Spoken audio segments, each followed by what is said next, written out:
उमरी और आसपास से आई हुई मेरी समस्त आदिवासी समाज के भाई और बहनों नहीं, मेरे परिवार के सदस्यगण जो यहां मौजूद हैं,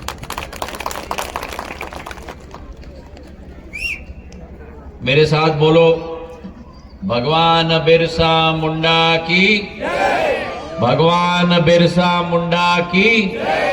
भगवान बिरसा मुंडा की जय। शबरी मैया की जय। सबरी मैया की जय। सबरी मैया की जय। टाटिया भील की जय। टाटिया भील की जय। टाटिया भील की जय। हमारे समाज का इतिहास केवल एक गौरवान्वित इतिहास नहीं, हमारे समाज का इतिहास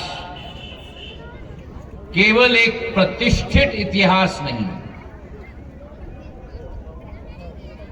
हमारे समाज का इतिहास भारत के कण कण के साथ, भारत के माटी के साथ, भारत के जल के साथ, भारत के जंगल के साथ, भारत के एक एक इंच पृथ्वी के साथ जुड़ा हुआ इतिहास है मेरे भाई और बहनों।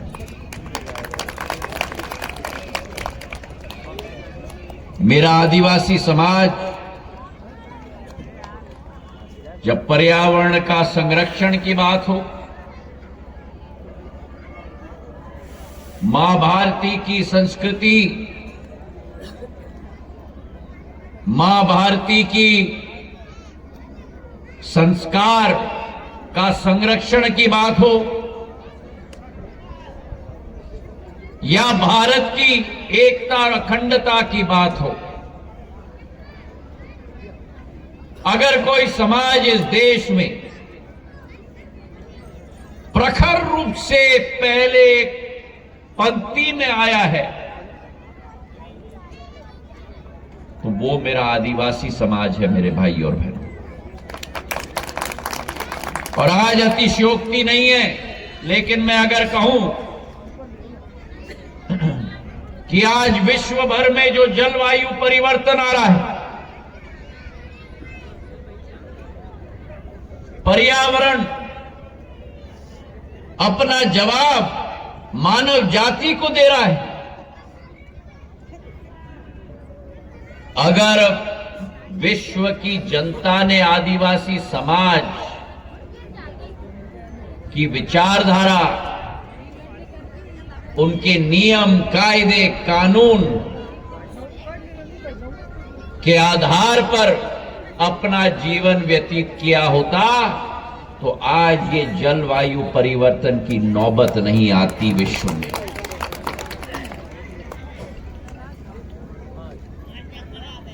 मेरे आदिवासी समाज ने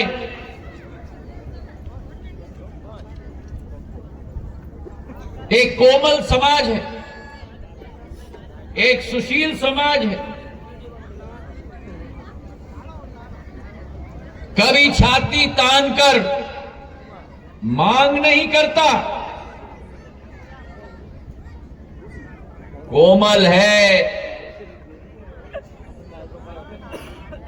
भावनात्मक है, संवेदनशील है, मांग नहीं करता। लेकिन अगर देश का गौरव किसी समाज के आधार पर है तो मेरे अनुसूचित जनजाति और आदिवासी समाज के आधार पर है मेरे भाई और बहनों। और ये इतिहास में रेखांकित है।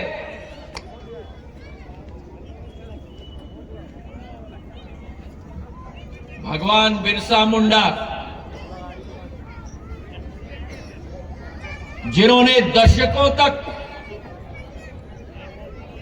अंग्रेजों की ऐसी की तैसी कर दी थी, हाथ में तीर कमान, आक्रमणकारियों के हाथों में पिस्तौल, राइफल और तोप, लेकिन एक साहसी मानवी भगवान बिरसा मुंडा ने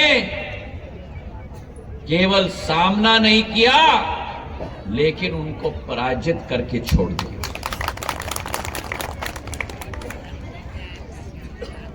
ये भारत के इतिहास का भाग है। ये केवल आपके समाज के भगवान नहीं है, ये संपूर्ण भारत 140 करोड़ जनता के भगवान हैं मेरे भाई और बहनों। अगर भगवान बिरसा मुंडा जैसे क्रांतिकारी न होते तो आज स्वतंत्रता के भारत में आप और हम अपना जीवन यापन कैसे करते? 65 वर्ष इस देश के अंदर कांग्रेस की सरकार रही।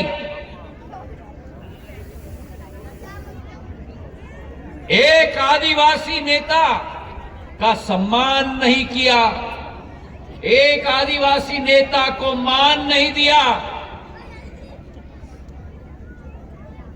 अगर किसी ने भगवान बिरसा मुंडा को राष्ट्र पटल पर नहीं, उमरी के पटल पे नहीं, गुना के पटल पे नहीं, मध्य प्रदेश के पटल पे नहीं, देश के पटल पे नहीं, लेकिन विश्व पटल पर उभारा है तो प्रधानमंत्री नरेंद्र मोदी जी ने उभारा।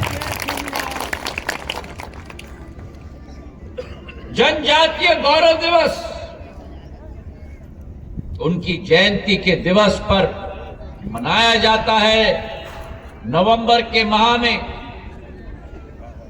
और आज उनके इस एक कदम के आधार पर एक एक आदिवासी समाज का व्यक्ति नहीं, लेकिन 140 करोड़ जनता उस दिन सिर को झुकाकर भगवान बिरसा मुंडा को प्रणाम करते हैं। आज भगवान बिरसा मुंडा का नाम केवल गायत्री के घर में नहीं, केवल कलसिंह जी के घर में नहीं, केवल सुखलाल के घर में नहीं, लेकिन भगवान बिरसा का मुंडा का नाम एक एक देश के वासी के घर के अंदर पहुंच चुका है। चाहे भगवान बिरसा मुंडा की हम बात करें, चाहे नानाभाई कांट जिन्होंने शिक्षा को घर घर तक पहुंचाने का कार्य किया, समाज सेवक देखना है तो नानाभाई खांट की तरह समाज सेवक को देखो जो आपके आदिवासी समाज के थे मेरे भाई और बहन। महिला शक्ति की बात करो, ये कहानी नहीं है कि आदिवासी समाज में केवल पुरुष वीर योद्धा होते थे। हमारी कालीबाई डूंगरपुर राजस्थान की, जिसने 12 साल के उम्र से अंग्रेजों का सामना किया, जीवन भर संघर्ष किया, जान चली गई पर वतन पर आंच नहीं आने दिया। यह आदिवासी महिलाओं का शौर्य का प्रतीक है मेरे भाई और बहनों। चाहे कालीबाई हो, चाहे हमारे भेगड़े भील हो, चाहे हमारे जीवा महाड़ हो, राणा पुंजा भील इतिहास के पन्नों में अर्ज किए गए हैं। मुगलों के विरुद्ध अगर पृथ्वीराज चौहान को किसी ने साथ दिया तो राणा पुंजा भील ने साथ दिया मेरे भाई और टाटिया भील गोली छाती पे ली, लेकिन मां भारती के वतन पर दाग नहीं आने दिया मेरे भाई और बहनों। मैं इस आदिवासी समाज को झुककर प्रणाम करता हूं और झुककर अपने शीश को झुकाकर आपके जो मान सम्मान और आपके जो वंशजों ने देश की प्रगति और विकास और अखंडता के लिए अपना जीवन का बलिदान दिया, उन सबको मैं प्रणाम करता हूं। हील हो, बिलाला हो, गोंड हो, सहरिया हो, बैगा हो, हमारे सभी आदिवासियों में एक चीज परिलक्षित है, और वो है देश के प्रति भावना, देश के प्रति बलिदान की भाव, आत्मसम्मान, अपना विकास, अपनी प्रगति, अपनी मेहनत, अपनी मशक्कत के आधार पर।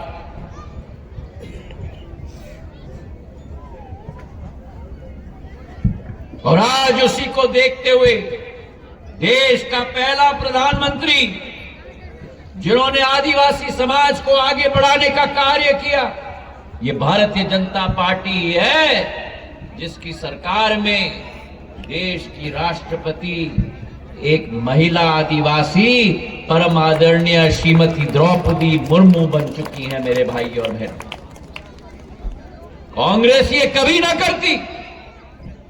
जो गायत्री जी ने अभी मंच से कहा, 65 वर्ष नारा निकाला, गरीबी हटाओ, गरीबी हटाओ, गरीबी हटाओ, नारा ही रह गया। दूसरा नारा निकाला, रोटी, कपड़ा और मकान। न रोटी नसीब हुई आदिवासी को, न कपड़ा नसीब हुआ आदिवासी को, न मकान नसीब हुआ आदिवासी को। 65 वर्ष आपके ऊपर रोटी सेक कर आपकी के ऊपर राजनीति की, लेकिन आदिवासियों को कभी भी विकास और प्रगति के पथ पर न ले जाकर कांग्रेस ने जो आपके साथ अन्याय किया है, उस अन्याय का जवाब आपको आने वाले 6 सदियों तक कांग्रेस को देना होगा। मेरे भाइयों,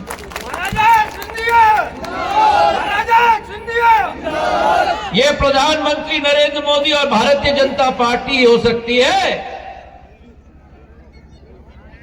जो एक सामान्य सीट से, कभी सुना है आपने सामान्य सीट से, जहां सामान्य जाति का उम्मीदवार होता है, सामान्य सीट से आदिवासी को मौका दिया। और सीताराम आदिवासी जी श्योपुर के सामान्य सीट से विधायक बनकर मध्य प्रदेश के विधानसभा में गए। ये केवल भारतीय जनता पार्टी कर सकती, और यही भारतीय जनता पार्टी जिसकी सोच और विचारधारा है आपका विकास और आपकी प्रगति। और इसलिए सिंधिया परिवार की जो परंपरा है विकास और प्रगति की, बमोरी में जितने भी हमारे बांध हैं, चाहे दतिया बांध हो, मार्की मऊ की बांध हो, चाहे वाड़िया नाला हो, चाहे भैंसा टोरी हो, चाहे रामपुर हो, सभी सिंधिया परिवार के पूर्वजों के द्वारा बनाया गया, जिससे हमारे आदिवासियों को अमृत का जल प्रदान हो रहा है आज तक। मेरे भाइयों ने, और अभी जो कल सिंह जी ने मंच से कहा, वो घटना मेरे कार्यकाल में हुई थी, जब डीएफओ आपको खदेड़ने की कोशिश कर रहा था। उस गांव का नाम भी मुझे याद है, डिगडोली। डिगडोली में और मैन सिंह जी और हम और सब लोग थे वहां, और मैंने कहा था या तो ये डीएफओ गुना में रहेगा या ज्योतिरादित्य सिंधिया गुना में रहेगा। एक भी आदिवासी की 1 इंच जमीन मैं लेने नहीं दूंगा। आज प्रधानमंत्री जी का संकल्प है कि सहरिया समाज हो, बैगा समाज हो, भील समाज हो, भिलाला समाज हो, गोंड समाज हो, सर्वांगीण विकास आदिवासी समाज का होना होगा। ये नहीं कि गांव में सड़क आ गई लेकिन बिजली नहीं, गांव में बिजली आ गई लेकिन स्कूल नहीं, गांव में स्कूल आ गई लेकिन उप स्वास्थ्य केंद्र नहीं। प्रधानमंत्री जी की और भारतीय जनता पार्टी की सोच है तुष्टीकरण नहीं, संतुष्टीकरण एक एक नागरिक का हो, ये हमारा लक्ष्य है। 12,000 गांव पूरे देश में चुने गए हैं। जन मन योजना के तहत कैबिनेट में नोट आया, प्रधानमंत्री जी के आदेश के अनुसार उस कैबिनेट मीटिंग में मैं भी था। 12,685 गांव पूरे देश के अंदर जो आदिवासी बाहुल गांव हैं, उन सभी गांवों में 100% संतुष्टीकरण होनी चाहिए। ये प्रधानमंत्री जी का संकल्प है मेरे भाई और बहनों। एक एक गांव में उज्ज्वला योजना के सब लाभार्थी, पीएम किसान सम्मान निधि के सब लाभार्थी, पीएम आवास योजना के सभी लाभार्थी, सड़क की पूर्ण कनेक्टिविटी, बिजली की कनेक्टिविटी, स्कूल लगेंगे, उपस्वास्थ्य केंद्र लगेंगे, आधुनिक गांव के रूप में मेरे आदिवासी समाज के गांव को बसाने का लक्ष्य प्रधानमंत्री ने बना दिया मेरे भाइयों। बिल्कुल सही, हर घर मोदी। अरे बोलो मेरे साथ, हर घर मोदी, और मोदी है तो मुमकिन है। और उसी लक्ष्य की पूर्ति करते हुए गुना में भी 400 गांव हमारे आदिवासी समाज के रेखांकित किए गए हैं गुना जिले में। और आज तक इन 400 गांव में जो 18,000 परिवार रहते हैं, उन 18,000 परिवार में आधार कार्ड का वितरण 3,095 लोगों को हो गया है। पिछले 4 महीने में आयुष्मान कार्ड 1,898 लोगों को दिया गया है। राशन कार्ड 440 लोगों को दिया गया है। प्रधानमंत्री किसान सम्मान निधि योजना के अंतर्गत 193 लोगों को डाला गया है। पहिया शुरू हो गई है विकास और प्रगति की, और ये पहिया तब तक चलती रहेगी जब तक आपका संपूर्ण विकास नहीं होगा। ये प्रधानमंत्री जी का संकल्प है मेरे भाई और बहन। तो आज इस दिवस पर इस जन मन योजना के तहत एक एक लाभार्थी को मैं शुभकामनाएं देना चाहता हूं, और ये गूंज निकलनी चाहिए कि जनता की एक ही पुकार तीसरी बार, मन से नहीं, मुझे जनता से चाहिए। जनता की एक ही पुकार तीसरी बार, तीसरी बार, तीसरी बार। हाथ उठाकर मुट्ठी बांधकर मेरे साथ बोलो, भगवान बिरसा मुंडा की, भगवान बिरसा मुंडा की, भगवान बिरसा मुंडा की, भारत माता की, भारत माता की।